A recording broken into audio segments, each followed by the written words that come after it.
With YouTube attacking alternative media, please consider supporting the channel via Patreon for just $1 per month. Link below. Hey, what's going on, everyone? My name is Matt Jarbo. This is the Mundane Matt channel. And, Huffington Post has always been pretty much of a garbage website.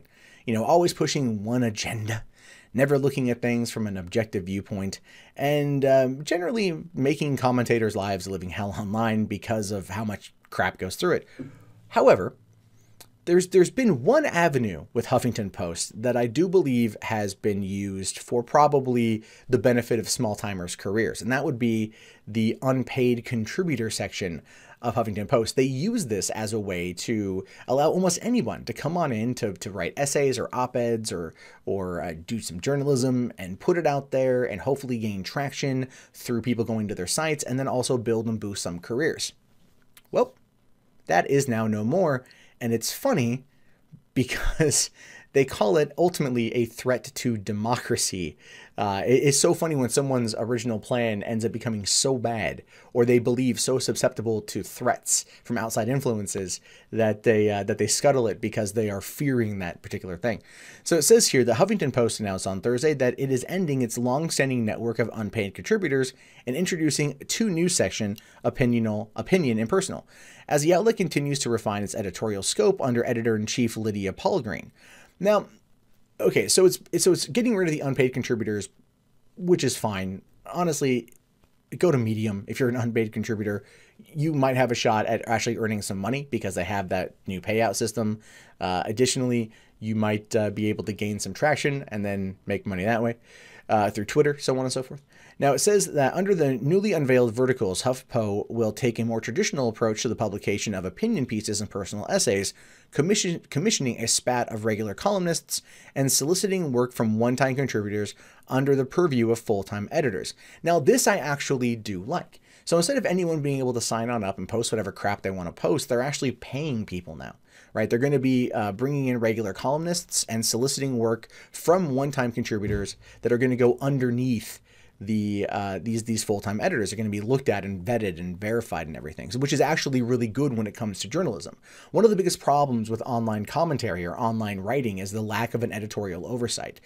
Greg Miller, formerly of IGN, has made many comments about this before, where he has said that when he was working there, he would jot up an article and then he would just post it. Right? If there was errors, there was grammatical errors, there were problems with it, didn't matter. He would just format it in the template and post it because it had no editor to go through all of the articles.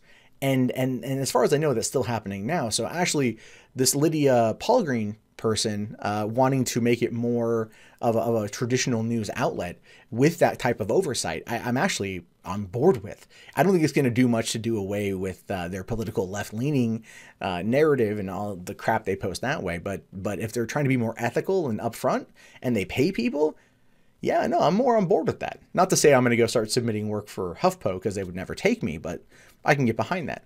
Now, the move signals the end for one of the more popular and well-known features of the website, its contributor platform, which allowed readers to publish and share their own content on the outlet formerly known as the Huffington Post. Palgreen, a 15-year New York Times veteran who took over the reins at the site from founder Arianna Huffington in 2016, said the outlet hoped the move would allow it to take more ownership of what is published under the HuffPo banner.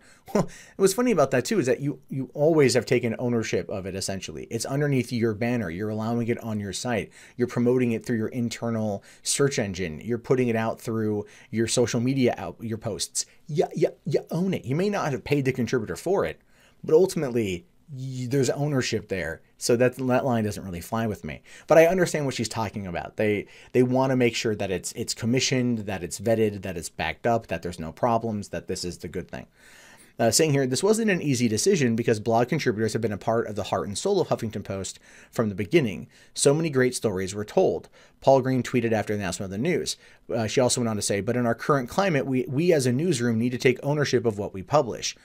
Again, I wholeheartedly agree with that. So I do believe that this 15-year veteran from the New York Times is going to be bringing a more ethical approach to it, and I'm on board with that 100%.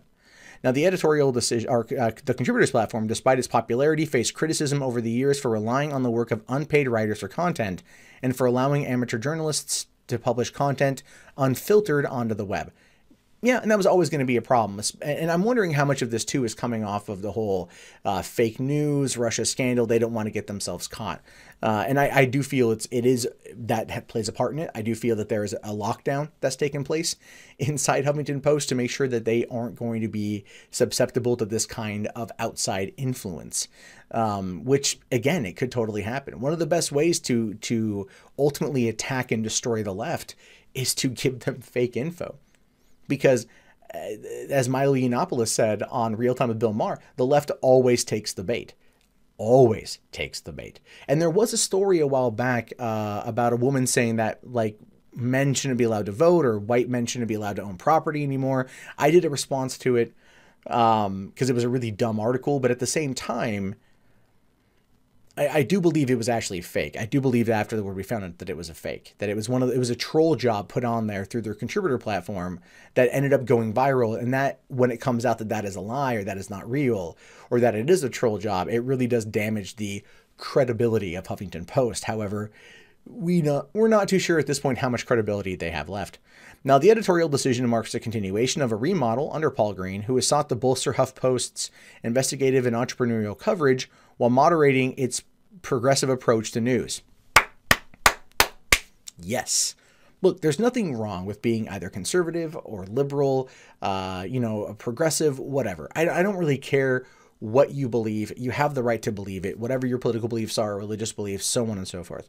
But the way that things have been happening with Huffington Post in terms of that progressive approach to news is that it's caused this huge rift. It's caused this huge problem because what it does is it puts out this narrative that isn't always backed up by the facts, right? And when facts are entered into the equation, especially through the comment section, people don't ever want to hear it. And that is a problem for anyone in any political ideology. We see this kind of stuff a lot. It's only us radical centrists that have a full grasp and understanding of what's going on in the world, which is why you should subscribe to my channel if you're not already. Look, I fall for the same thing. I try not to. Objectivity doesn't always work. All right, it doesn't. You try, but you fail. All right, but I can acknowledge that I fail. I can acknowledge that it happens. This doesn't.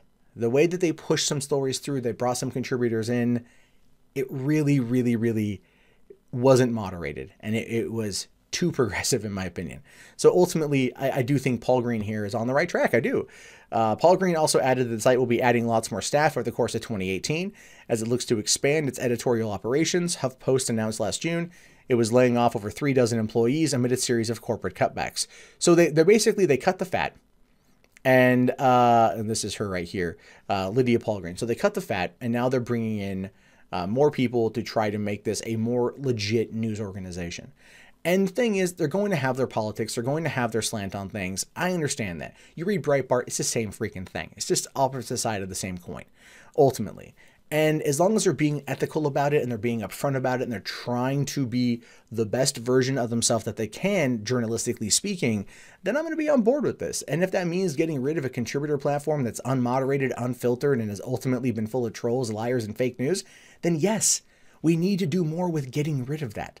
So I actually really applaud Lydia Polgreen for how she's handling this. And I do wish them the best of luck in this future endeavor because this is what we need to see more of. It's weird that it's coming from Huffington Post, but it's also really, really, really good that someone is standing up and doing it. And I said, I wish her the best of luck. But I'm curious to know what you guys think about this. Can HuffPost be saved? Is it far too left to ever come back? Is it ever going to be an actual news organization or just a lefty journal? These are things I'm curious to know. Go ahead and let me know in the comments. If you guys haven't already, thumbs up the video, subscribe to the channel.